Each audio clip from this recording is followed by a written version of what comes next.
A mother sat by her little child. She was very sorrowful and feared that it would die. Its little face was pale and its eyes were closed. The child drew its breath with difficulty, and sometimes so deeply as if it were sighing, and then the mother looked more sorrowfully than before on the little creature. Then there was a knock at the door, and a poor old man came in, wrapped up in something that looked like a great horsecloth, for that keeps warm. And he required it, for it was cold winter. Without, everything was covered with ice and snow, and the wind blew so sharply that it cut one's face. And as the old man trembled with cold, and the little child was quiet for a moment, the mother went and put some beer on the stove in a little pot to warm it for him. The old man sat down and rocked the cradle, and the mother seated herself on an old chair by him, looked at her sick child that drew its breath so painfully, and seized the little hand. "You think I shall keep it, do you not?" she asked. "The good God will not take it from me." And the old man, he was Death, nodded in such a strange way that it might just as well mean yes as no. And the mother cast down her eyes, and tears rolled down her cheeks. Her head became heavy. For 3 days and 3 nights she had not closed her eyes, and now she slept, but only for a minute. Then she started up and shivered with cold. "What is that?" she asked, and looked round on all sides. But the old man was gone, and her little child was gone. He had taken it with him. And there in the corner the old clock was humming and whirring. The heavy laden weight ran down to the floor. Plump! And the clock stopped. But the poor mother rushed out of the house crying for her child. Out in the snow sat a woman in long black garments, and she said, "Death has been with you in your room. I saw him hasten away with your child. He strides faster than the wind, and never brings back what he has taken away." "Only tell me which way he has gone," said the mother. "Tell me the way, and I will find him." "I know him," said the woman in the black garments, "but before I tell you, you must sing me all the songs that you have sung to your child. I love those songs. I have heard them before. I am Night, and I saw your tears when you sang them." "I will sing them all," said the mother, "but do not detain me, that I may overtake him and find my child." But Night sat dumb and still. Then the mother wrung her hands and sang and wept. And there were many songs, but yet more tears, and then Night said, "Go to the right into the dark fir wood, for I saw Death take that path with your little child." Deep in the forest there was a cross road, and she did not know which way to take. There stood a blackthorn bush, with not a leaf nor a blossom upon it, for it was in the cold winter time, and icicles hung from the twigs. "Have you not seen Death go by with my little child?" "Yes," replied the bush, "but I shall not tell you which way he went unless you warm me on your bosom. I'm freezing to death here, I'm turning to ice." And she pressed the blackthorn bush to her bosom, quite close, that it might be well warmed. And the thorns pierced into her flesh, and her blood oozed out in great drops. But the blackthorn shot out fresh green leaves, and blossomed in the dark winter night. So warm is the heart of a sorrowing mother. And the blackthorn bush told her the way that she should go. Then she came to a great lake, on which there was neither ship nor boat. The lake was not frozen enough to carry her, nor sufficiently open to allow her to wade through, and yet she must cross it if she was to find her child.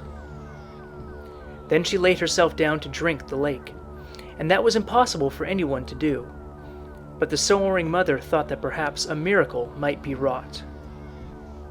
"No, that can never succeed," said the lake. "Let us rather see how we can agree. I'm fond of collecting pearls, and your eyes are the 2 clearest I have ever seen. If you will weep them out into me, I will carry you over into the great greenhouse where Death lives and cultivates flowers and trees. Each of these is a human life."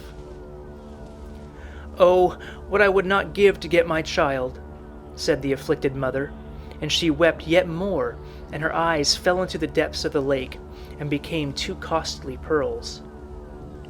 But the lake lifted her up as if she sat in a swing, and she was wafted to the opposite shore, where stood a wonderful house, miles in length.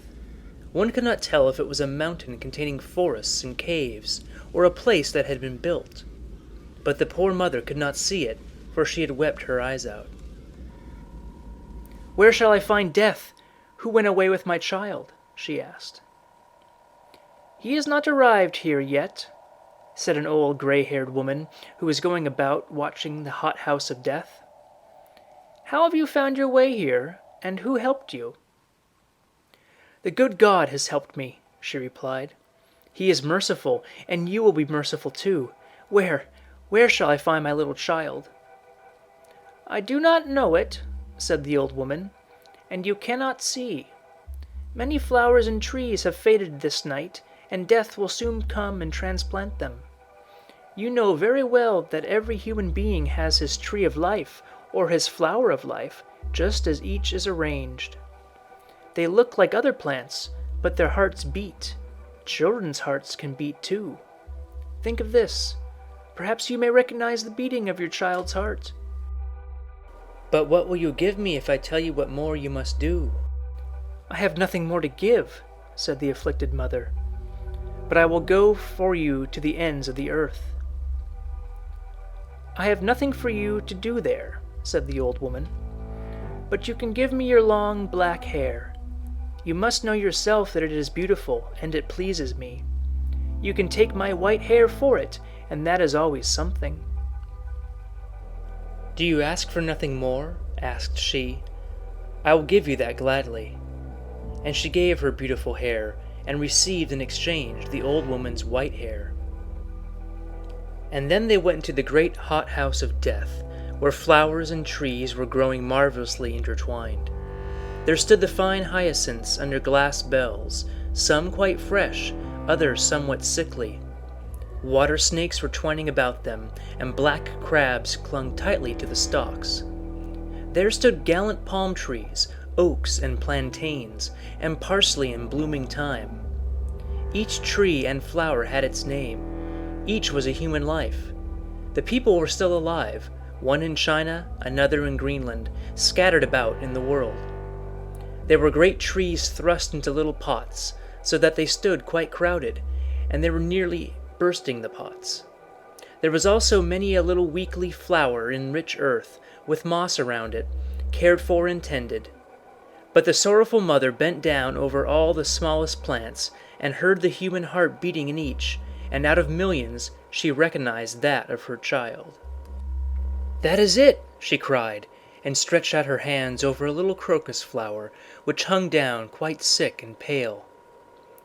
"Do not touch the flower," said the old dame, "but place yourself here, and when Death comes, I expect him every minute, then don't let him pull up the plant, but threaten him that you will do the same to all the other plants. Then he'll be frightened. He has to account for them all. Not one may be pulled up till he receives commission from heaven." And all at once there was an icy cold rush through the hall, and the blind mother felt that Death was arriving. "How did you find your way hither?" said he. "How have you been able to come quicker than I?" "I am a mother," she answered. And Death stretched out his long hands towards the little delicate flower. But she kept her hands tight about it and held it fast, and yet she was full of anxious care lest he should touch one of the leaves. Then Death breathed upon her hands, and she felt that his breath was colder than the icy wind, and her hands sank down powerless. "You can do nothing against me," said Death. "But the merciful God can," she replied. "I only do what he commands," said Death. "I am his gardener. I take all his trees and flowers and transport them into the great paradise gardens in the unknown land. But how they will flourish there, and how it is there, I may not tell you." "Give me back my child," said the mother, and she implored and wept. All at once she grasped 2 pretty flowers with her 2 hands, and called to Death, "I'll tear off all your flowers, for I am in despair." "Do not touch them," said Death. "You say you are so unhappy, and now you would make another mother just as unhappy?" "Another mother?" said the poor woman, and she let the flowers go. "There are your eyes for you," said Death. "I have fished them out of the lake. They gleamed up quite brightly. I did not know that they were yours. Take them back. They are clearer now than before. And then look down into the deep well close by.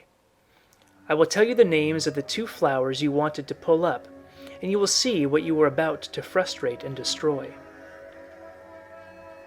And she looked down into the well, and it was a happiness to see how one of them became a blessing to the world, how much joy and gladness she diffused around her. And the woman looked at the life of the other, and it was made up of care and poverty, misery and woe. "Both are the will of God," said Death. "Which of them is the flower of misfortune, and which the blessed one?" she asked. "That I may not tell you," answered Death. "But this much you shall hear, that one of these 2 flowers is that of your child. It was the fate of your child that you saw, the future of your own child." Then the mother screamed aloud for terror. "Which of them belongs to my child? Tell me that. Release the innocent child. Let my child free from all that misery. Rather carry it away, carry it into God's kingdom. Forget my tears, forget my entreaties, and all that I have done." "I do not understand you," said Death. "Will you have your child back, or shall I carry it to that place you know not?" Then the mother wrung her hands, and fell on her knees, and prayed to the good God. "Hear me not when I pray against thy will, which is at all times the best. Hear me not! Hear me not!"